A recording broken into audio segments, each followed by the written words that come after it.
Assalamualaikum warahmatullahi wabarakatuh. Perkenalkan, nama saya Indah Aprianti. NIM 0320010234. Di sini saya membuat video untuk memenuhi tugas dari mata kuliah evaluasi pembelajaran.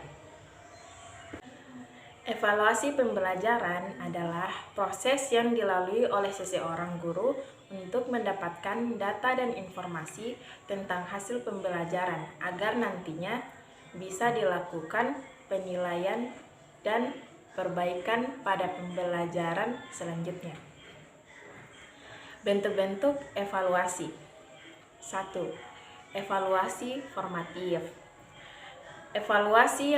Evaluasi formatif adalah evaluasi yang dilakukan pada setiap akhir pembahasan suatu pokok bahasan atau topik dan dimaksudkan untuk mengetahui sejauh manakah proses pembelajaran telah berjalan sebagaimana yang direncanakan.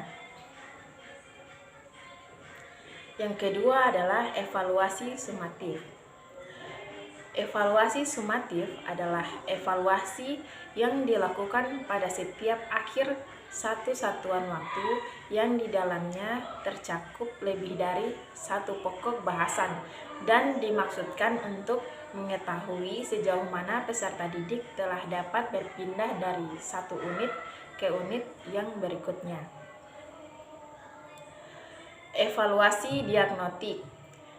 Evaluasi diagnostik adalah evaluasi yang digunakan untuk mengetahui kelebihan-kelebihan dan kelemahan yang ada pada siswa sehingga dapat diberikan perlakuan yang tepat. Yang selanjutnya yaitu evaluasi mempunyai beberapa fungsi. 1. Mampu menyeleksi sumber daya atau metode yang paling tepat dalam sebuah kegiatan. Contohnya, evaluasi dalam dunia kerja. Evaluasi terjadi untuk mempertimbangkan atau seleksi pegawai mana yang tepat untuk suatu proyek atau suatu jabatan.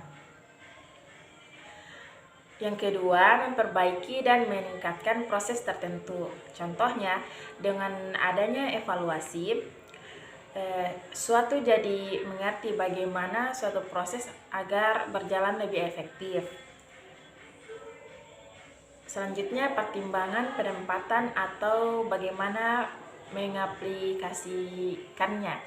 Contohnya pada siswa, evaluasi mampu menempatkan siswa pada program tertentu sesuai karakteristiknya. Terusnya, menelaah suatu kelemahan serta faktor penyebabnya. Evaluasi sangat lekat dengan hasil akhir sehingga akan mudah untuk melihat suatu kelemahan atau kegagalan dalam sebuah kegiatan. Memberi informasi seberapa jauh kebutuhan dan kesempatan telah dicapai suatu program. Dan evaluasi dapat mengungkapkan pencapaian suatu tujuan, sehingga akan nampak bagaimana hasil suatu kegiatan. Dan memberi sumbangan kritik maupun ide, sebab biasanya dalam evaluasi terdapat pertukaran pendapat untuk tindak lanjut ke depannya. Memberi sumbangan metode untuk suatu kebijakan. Terakhir, prinsip-prinsip evaluasi pembelajaran. Tujuan dilakukannya evaluasi pembelajaran yaitu untuk menciptakan kegiatan belajar mengajar yang lebih baik ke depannya. Untuk mendapatkan hasil evaluasi yang akurat dengan baik, maka evaluasi harus berhubungan dengan beberapa prinsip.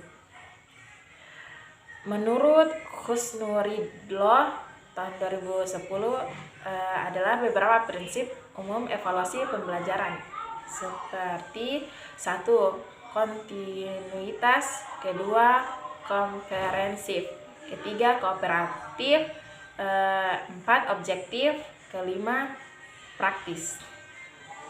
Sekian dari saya. Wassalamualaikum warahmatullahi wabarakatuh.